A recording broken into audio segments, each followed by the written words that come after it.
বছর ধরে লড়াই করে যাচ্ছি, তবু হাল ছাড়ছি না।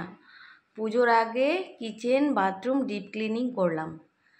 গুড মর্নিং বন্ধুরা, কেমন আছো সবাই? আশা করি ভালো আছো, সুস্থ আছো। আজকে আরেকটি ছোট্ট ব্লগে তোমাদেরকে অনেক অনেক স্বাগত আর ভালোবাসা। তো এখন দেখো সকাল 8:30 আর আমরা যাচ্ছি এখন স্কুলে।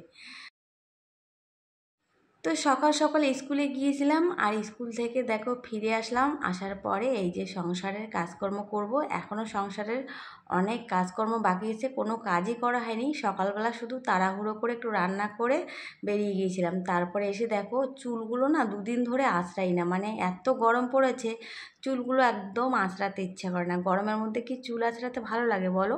তো সেই জন্য চুলগুলো ভাবলাম যে একটু আঁচড়িয়ে বেঁধে রাখি।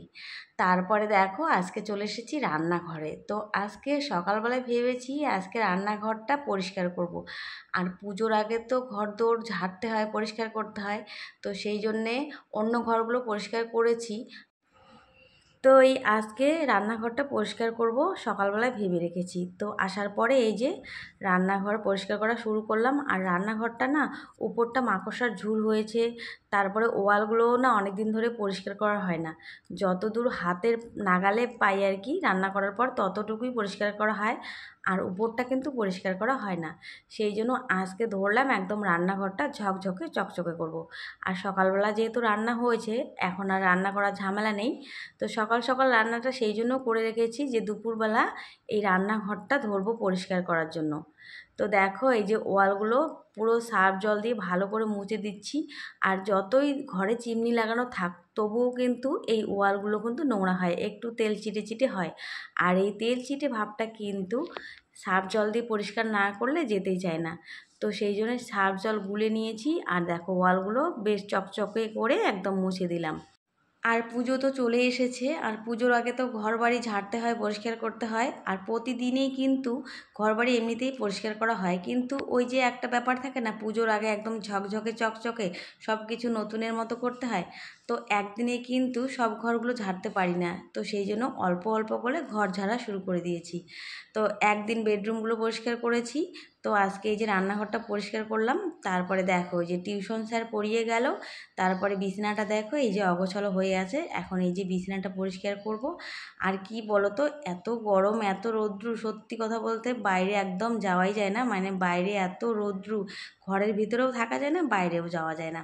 তো কয়েকদিন ধরে ভাবতেছি একটু বাজারে যাব, কিন্তু এত গরমের মধ্যে না ওই সেজে গুজে রেডি হয়ে একদম যেতে ইচ্ছে করে না। তো যাই হোক বন্ধুরা, দেখো আমার কাজকর্ম প্রায় শেষ। আর এখন এই যে বইয়ের সেলফটা একটু গুছিয়ে রাখতেছি। আর এই বইয়ের সেলফটা এত বই দেখো একদম বইয়ে ভর্তি। আর প্রতিদিনে কিন্তু এই সেলফটা আমি মুছে পরিষ্কার করে বইগুলো সাজিয়ে রাখি। তারপরেও কিন্তু দেখবে কিছুক্ষণ পর বইগুলো এলোমেলো হয়ে আছে। তো যাই হোক, বাড়িতে ছেলে সবসময় এখান থেকে বই নেয় আর এই বইগুলো গুছিয়ে তো রাখেই না। তো রান্নাঘর পরিষ্কার করে দেখো চলে আসলাম বাথরুম পরিষ্কার করতে। তো বাথরুমটা দেখো এত নোংরা হয়েছে কি বলবো, একদম হলুদ চকচকে হয়ে গেছে। আর অনেক কয়েকদিন হলেও বাথরুম পরিষ্কার করা হচ্ছে না। আর বাথরুম না তাড়াতাড়ি নোংরা হয়, এক সপ্তাহের মধ্যে মনে হয় 2বার বাথরুম পরিষ্কার করতেই হয়। তো এবার না অনেকটা দিন হয়ে গেল বাথরুমটা ভাবছি পরিষ্কার করব, কিন্তু ওই হয়ে ওঠে না। তো আজকে ধরেছি সব কিছু পরিষ্কার করতে। তো রান্নাঘরের কাজ শেষ, তারপরে চলে আসলাম বাথরুম পরিষ্কার করতে। আর কি বলো তো, বাথরুম পরিষ্কার করতে কিন্তু এখন আর বেশি সময় লাগে না। তো চমক দিয়ে পরিষ্কার করলে না একদম 10 মিনিটেই বাথরুম দেখো চকচকে। তো চমক দিয়ে বাথরুমটা ভিজিয়ে রাখলাম 10 মিনিট মতো। তারপরে দেখো এখন এই যে ব্রাশ দিয়ে ঘষে দিচ্ছি।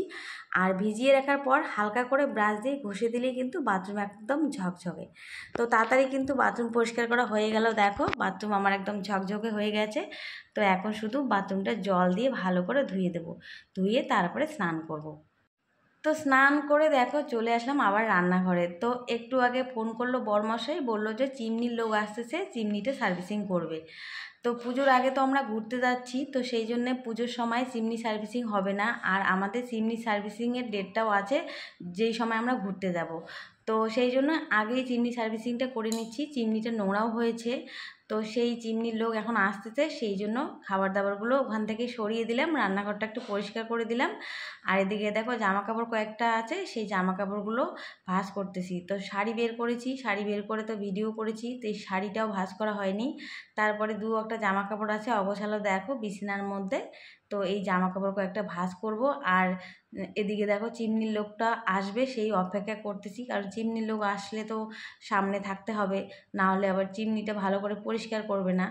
তো সেই জন্য অপেক্ষা করতেছি, আর এদিকে ঘরের কাজগুলো গোছাচ্ছি। আর বরমশাই দেখো চলে আসলো চিমনির লোক আসবে বলে। আসার পরে দেখো বালতি ভর্তি জল এনেছে এই যে বারান্দা ধোয়ার জন্য।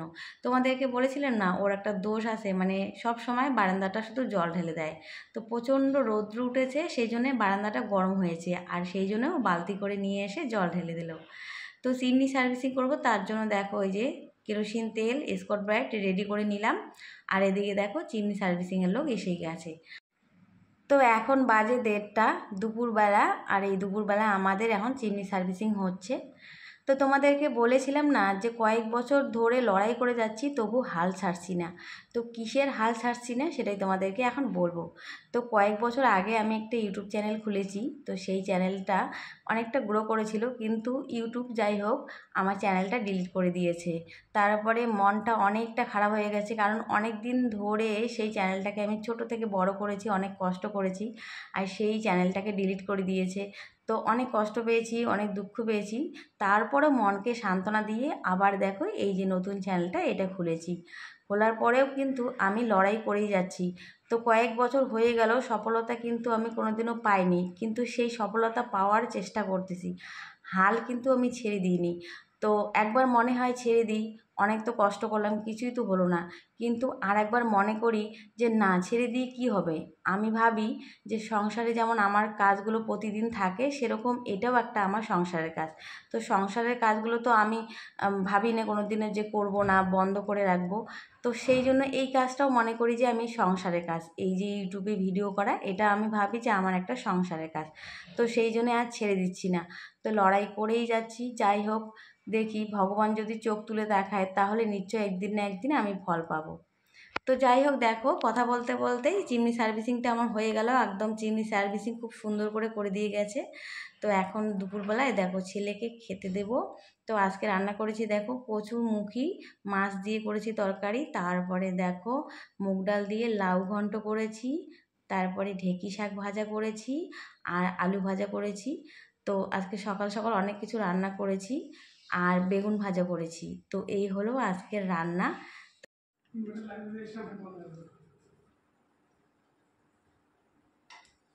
তো এখন বাজে 8:30, আর এই দেখো আটা নিয়েছি, এখন আমি আটা মাখবো। আটা মেখে তারপরে রুটি বানাবো। তো আজকে আমাদের রাত্রিবেলা ডিনার হবে রুটি। চলো ভিডিওটা দেখতে থাকো, আমি চটপট করে আটাগুলো মেখে নিই। তো বন্ধুরা, তোমাদের কাছে একটা রিকোয়েস্ট আছে, তোমরা যারা আমার ভিডিওগুলো দেখো, দেখে কিন্তু তোমাদের সুন্দর হাত দিয়ে সুন্দর একটা কমেন্ট করবে আর লাইক করবে। তো তোমরা যখন আমার ভিডিওগুলো দেখো, তো দেখার পরে তোমরা যদি একটা লাইক করো, কমেন্ট করো, তাহলে কিন্তু আমরা আরও উৎসাহিত পাই ভিডিও বানানোর জন্য। আর তোমরা যদি লাইক কমেন্ট না করো, তাহলে কিন্তু সত্যি মনের এনার্জিটা একদম নষ্ট হয়ে যায়, কমে যায়। তো ভিডিও বানাতে একদম ইচ্ছা করে না।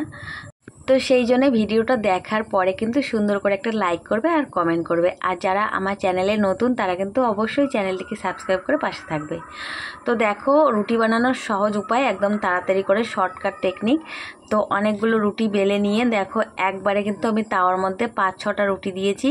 আর এদিকে রুটিগুলো ভাজা হচ্ছে, আর এদিকে দেখো আর একটা ওভেন জ্বালিয়ে নিয়েছি, আর সেখানে কিন্তু চটপট করে আমি রুটিগুলো এখন সেঁকে নেব। তো এদিকে দেখো আমার অনেকগুলো রুটি একসঙ্গে ভাজা হয়ে যাচ্ছে, আর এদিকে দেখো আমার রুটিগুলো সেঁকা হয়ে যাচ্ছে। তো একসঙ্গে কিন্তু অনেকগুলো রুটি আমার ভাজা হয়ে যাচ্ছে। তো গরমের মধ্যে না রুটি বানাতে একদমই ইচ্ছা করে না, সেই জন্য এইভাবে রুটি বানালে তাড়াতাড়ি হয়। তো রুটিগুলো আগে তাড়াতাড়ি করে বেলে নিয়েছি, তারপর চটপট করে দেখো একদম ভেজে নিচ্ছি।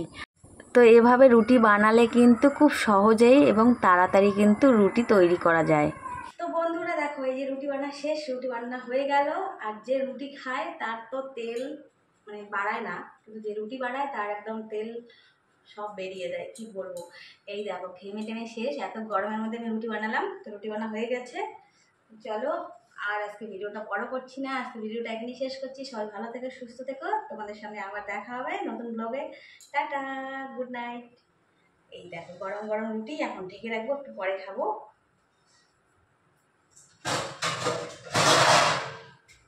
রুটি বানানো যে কি কষ্ট, সে যে বানায় সেই বোঝে।